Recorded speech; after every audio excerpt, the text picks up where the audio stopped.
Welcome back to RR Corporates. Now we are discussing Section 186 of Companies Act 2013 with the latest amendment, 3rd November 2025.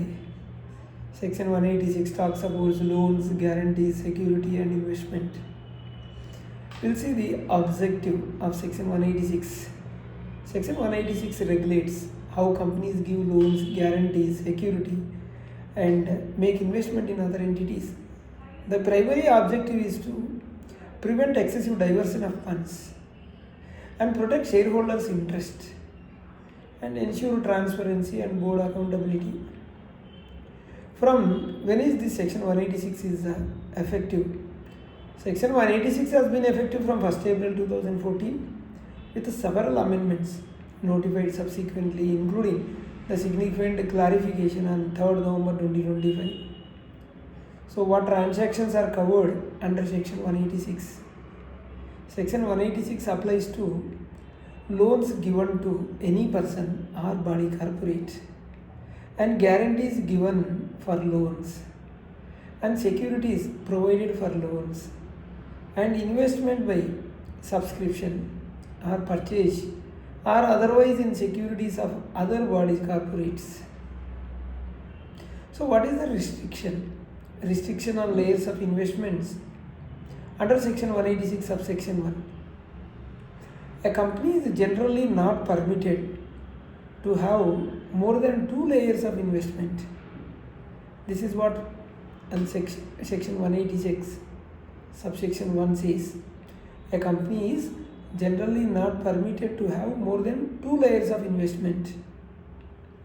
However, this restriction does not apply to a foreign subsidiary is governed by local laws permitting more layers.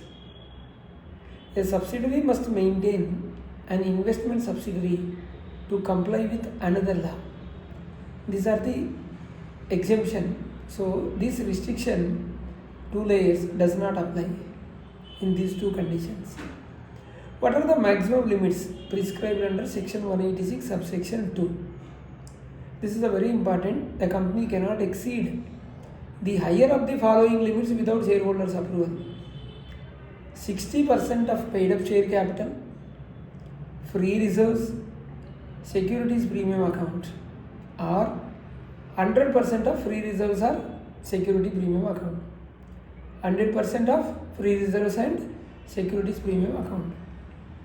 So the company cannot exceed the higher of the following limits without shareholders' approval. First is 60% of paid up share capital, free reserves and securities premium account, or 100% of free reserves and securities premium account. Clear? Is shareholders' approval mandatory if these limits are exceeded? The answer is yes. If the aggregate exposure, how we will calculate existing plus proposed, exceeds the prescribed limits, the company must obtain special resolution in general meeting. Then are these exemptions from shareholders' approval under Section 186 subsection 3? So are there any exemptions? Yes. Special resolution is not required when loan, guarantee, security is given to a wholly owned subsidiary, WOS, and loan guarantee is given to joint venture company, and holding company acquires securities of its wholly owned subsidiary. So disclosure in financial statement is still mandatory. What board approval is required under Section 186 subsection 5?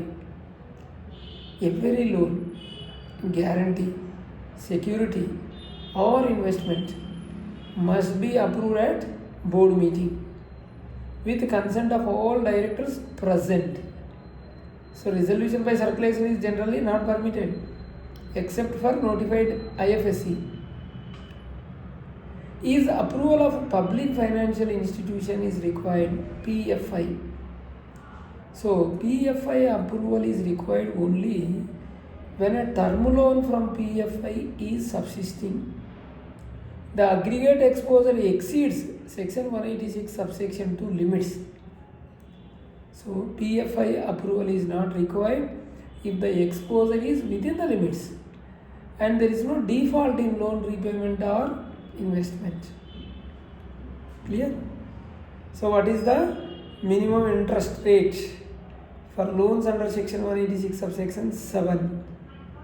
So the loans cannot be granted at a rate lower than the prevailing yield of 1 year or 3 year or 5 year or 10 year government security closest to the tenure of the loan. Can a company in default give loans or guarantees? This is what just we discussed. Answer is no. A company is in default of deposit repayment or interest is barred from giving a loans and providing guarantees because a company already is in default and offering of security or making of investments. So the company is barred. When a company in default of deposit repayment or interest is barred from further giving loans and providing guarantees, offering security or making investments until the default is fully cured. So what records must be maintained under section 186 subsection 9? The company must maintain a register of loans, investments containing the name of the entity, amount and the purpose and what are the terms. So that register must be kept at the registered office, is open for member inspection. What entities are exempt under section 186 subsection 11?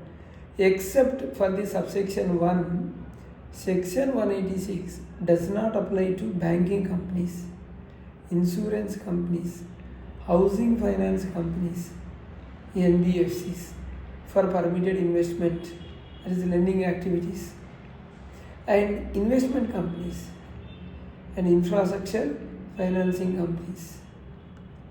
What is the importance of the MCA amendment dated 3rd November 2025? 3rd November 2025 amendment clarifies the meaning of business of financing industrial enterprises under section 186 subsection 11A. This clarification was issued by amending Rule 11, Sub-Rule 2 of Companies, Meetings of Board and its Powers Rules 2014. So how is business of financing industrial enterprises defined after this 2025 amendment?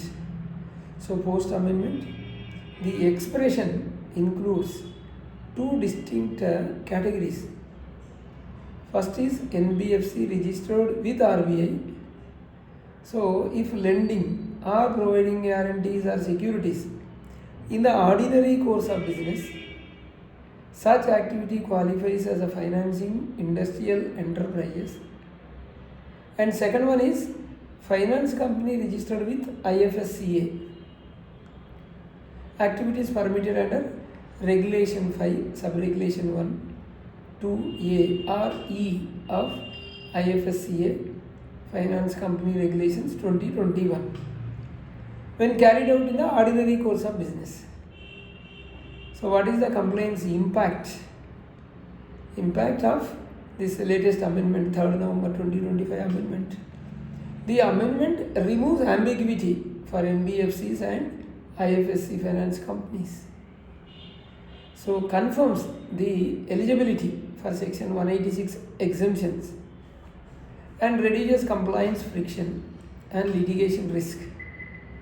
Aligns Companies Act compliances with RBI and IFSCA regulatory frameworks.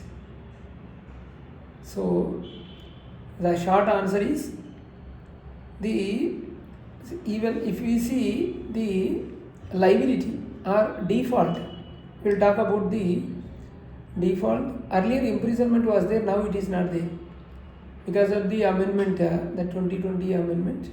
So the present applicability penalty under section 186 of the company, penalty up to 5 lakh rupee, and on every officer in default penalty is 1 lakh. This is what about the penalties for non-compliance of this section 186.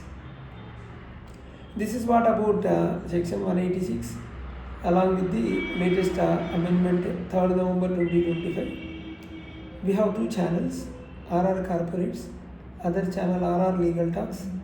please do subscribe, hit the bell icon so that you will not miss any of our latest videos.